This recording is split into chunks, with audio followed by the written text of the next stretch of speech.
good enough.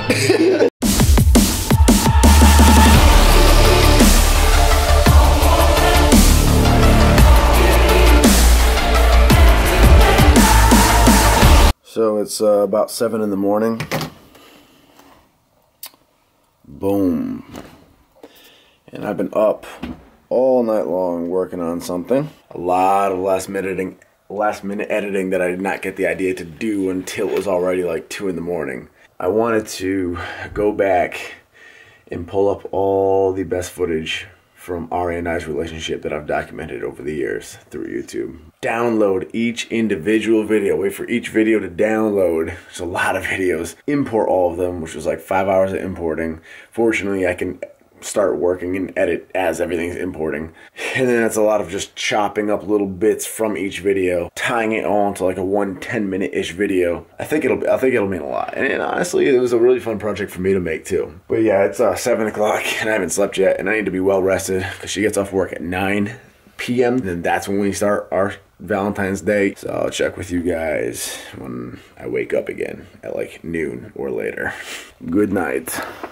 Yeah, Hello Kitty.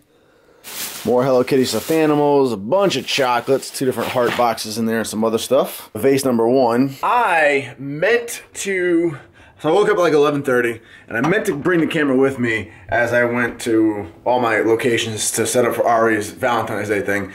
And I was so focused on just making mental notes of where I needed to go and what I needed to get. Totally forgot to bring the camera. I apologize. So I'll show you everything after I set it up, but whoo, I did come in clutch with the flowers. And she loves pink. Pink is her absolute favorite color. Yeah, they're out of red roses because red is obvious. It's Valentine's Day, obviously, so like red was gone. But yeah, this is 10 bouquets of roses. I'm not sure if there are a dozen roses in each bouquet, but there's 10 full bouquets, possibly 10 dozen roses, I don't know. And then I had nothing to put them in, and that thing's ugly and leaking, so I ran to the store and I got 2 of these bad boys, and they're pretty nice. Like, they're heavy duty, like it's pretty legit vase. So I got 2 of these bad boys, and I'm gonna set everything up and I'll show you guys what the deal is afterwards. All right, guys, here's the final product. This is what we're working with here. All set up so when she walks in. And keep in mind, the best thing about this is she doesn't think I'm doing anything at all for Valentine's Day because I've been like a grump about the whole entire holiday. Like, we're the type that spoil each other all the time for no reason at all. You know, vacation, she got me shoes, we go on nice dates all the time. So it's like, kind of like, our friends even made jokes, like, do you guys even bother with Valentine's Day? And I've been kind of a grump about it, but like, oh, stupid holiday. And like, she'll ask, like, what are we doing for Valentine's Day? Just kind of like joking, and I'll be like, nothing, sarcastically. So she probably expects me to do something, like get like a box of chocolates and like a bouquet of flowers. So I'm going to surprise her and have her walk into my room with this. Yeah, so little backstory to some of this. That is meant to just be funny because back when we started dating, she's always been a Bacardi girl, loves rum or whatever. I hate rum, but she loves Bacardi. And then Sprite Zero was always her mixer. I'm talking back in the days. Got her, obviously, a bunch of flowers. I already showed you that. Course chocolates. Every girl loves chocolates. Reese's Pieces are her absolute favorite candy, though. She's obsessed with Hello Kitty, so I found these two dolls right here. And the balloon, of course, so all Hello Kitty'd out. Got her champagne. We both love Moet. It's great tasting champagne. And I actually have ice downstairs for it in the freezer, the little bags of ice. And then 2 red wines, because we both love our red wines. And obviously, the plan isn't to drink all of this, but it's just like, you know, giving her options and an array of all of her favorites, basically, is the main theme here. So that is awesome. She even texted me now while she's at work. She's working a double tonight. I forgot to mention that. She's working a double, so she'll get off at like 9. And she even asked, she was like, I don't know if you want to, but if you want to, you know, we could get like a bottle of red wine. I don't know if you want to grab one from the store or something like that. So, and I just told her now, it's like, yeah, I'm going to try to go if I have time. But boom, already got her the goods. So this will be fun. Now, oh, I also got her this card too. And then now I just got to sit down, and I haven't even eaten yet, guys. It is 4:30 p.m. and I have not eaten breakfast yet. I got up and ran.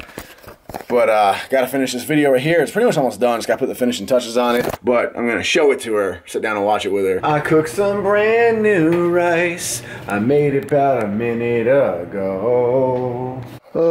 Definitely going to go with 2 scoops of this. You ready? Yeah. Let's get it. Appreciate you helping me out tonight. No problem. More snow. Ming insists that we pull right up to the back of the building here, right up against the door to avoid walking at all. Dude, work smart, not hard.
Easy ass weight.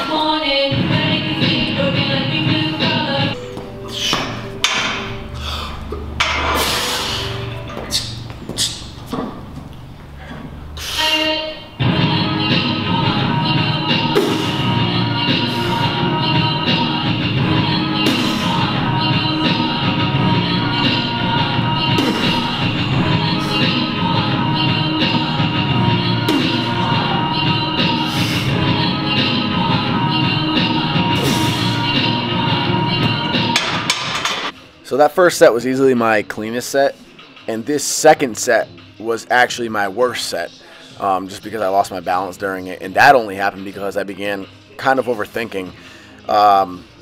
Basically, I've never had an issue with keeping my balance, and I've never had an issue of where to look. I've squatted against brick walls, mirrors, in front of crowds on the platform. It's never been an issue, but for some reason, I just started thinking about it. Where should I keep my eyes? And then I started like losing my balance. And like I set that chair up in front of me, I was like, let me pretend it's a ref. Just because I had just recently watched a video on like where you should be looking for squats, which is like pretty much a beginner thing that you should already know, and I do already know. But for whatever reason, just because I've been doing so much work on cleaning up my technique, I just started focusing on where to look. And then I just like could not stop thinking about where my eyes were going. And then it caused me to kind of lose balance. Like if you start looking around, you will lose balance. Stand on one foot, balance on one foot, and then look around and see how quickly you wobble versus standing on one foot and staring at one spot on the wall. Anyway, guys, I digress. The rest of my sets, though, were fine. I just stopped thinking about it, and I just went back to doing what I always do, and I felt fine again. So today we had to do 6 sets of 5 with 340 pounds, resetting in between. And they felt great. The weight's feeling nice and good. My squat stance is feeling a lot better, starting to feel smooth again. I did get dizzy at one point. Right here, I think this was set number 4 or 5. And I went for the first rep, and dude, I honestly asked Ming if the floor looked like it was shifting under my feet. And it was just me getting dizzy.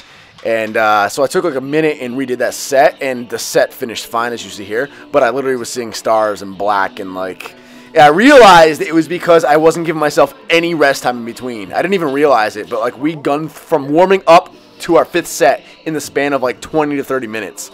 And just all the Valsalva maneuver breathing did it.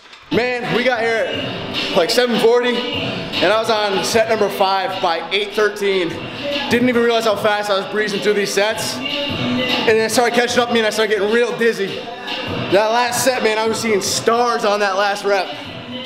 Real dizzy, just from all the holding your breath, Valsalva maneuver breathing, doing all that with like a minute in between for rest.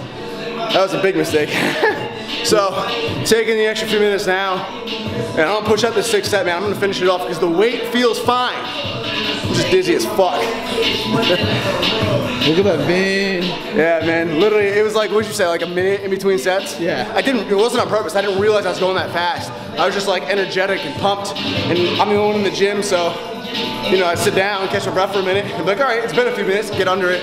And then that pre-workout gets you pumped. Yeah, and then Ming pointed out like what time it was. I was like, oh wow, whoops. Putting on my PR song, my go-to PR song for this last set. What's your PR song? Renegade by Head PE. Nice. Listen to it for every PR. This isn't heavyweight, but I'm beat.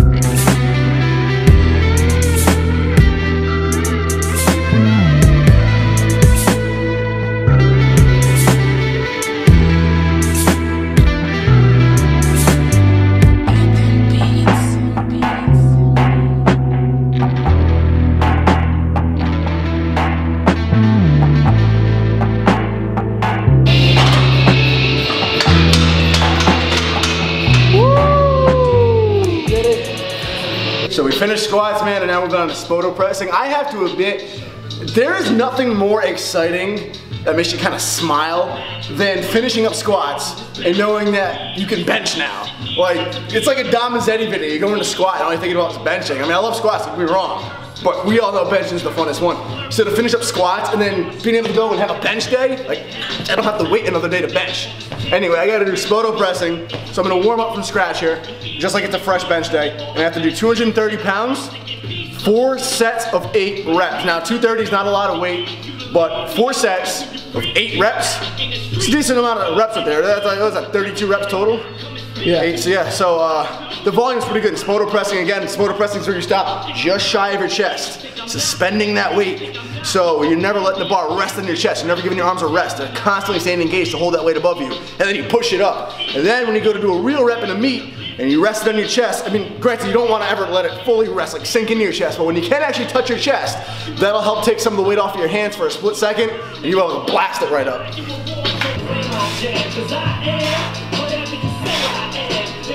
One thing I'm trying to do is really sit every time I'm in the gym. Envision my end game goal, and envision it as if I'm not about to do that exercise right now. That may sound funny and weird, but think about it this way, and you guys may work a different way than me, but often when I'm at home watching videos of powerlifting or whatever, and I'm thinking about my next up and coming bench day that might not be for another couple of days, that's when I get all excited and amped up to bench. And that's when I'm like, I'm gonna hit that 405, I want it so bad. But then usually when bench day actually comes, obviously I'm always excited, obviously my head's always in the game, but I think because bench day is there, so I'm like, all right, I got a bench, pressure's on, let's do it now. And I lose sight of that end game goal, and I lose that confidence and excitement just because I'm so focused on like getting under the weight. So what I try to do now is, before I begin every lift, don't go in like, all right, I gotta do squats, I gotta do bench. Sit there, what do you want? I want this 405 bench. I want this 501 squat for this next meet. So that's what I do for this last squat workout. Every rep, I just picture the ref going down. I pictured it being my 3rd attempt at a meet. And now with the bench, I'm sitting here, forgetting that I just did squats, and I'm picturing that 405 bench. You know, because not every day feels the same. The other day I might have felt great with bench. Today, you know, my joints might feel a little tighter. I might not feel quite as strong as yesterday. Doesn't matter. Sit there, picture that 405 bench, and go for it no matter what you're doing. So that's what I'm doing. I'm mentally picturing that 405 bench. I want it bad. What do you want, Nick? That 405 bench. Just count for me again. Yep, you got it. 405, baby. 405. We gotta get this 405. 405. Come on. 405. Yep. Ready? Ready. 1, 2, 3. Up. Up. Got it. Come on, stay tight. 1, 2, 3, 4,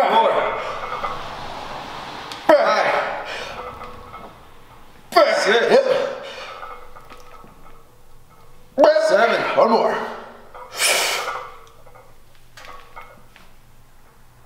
Come on, 8.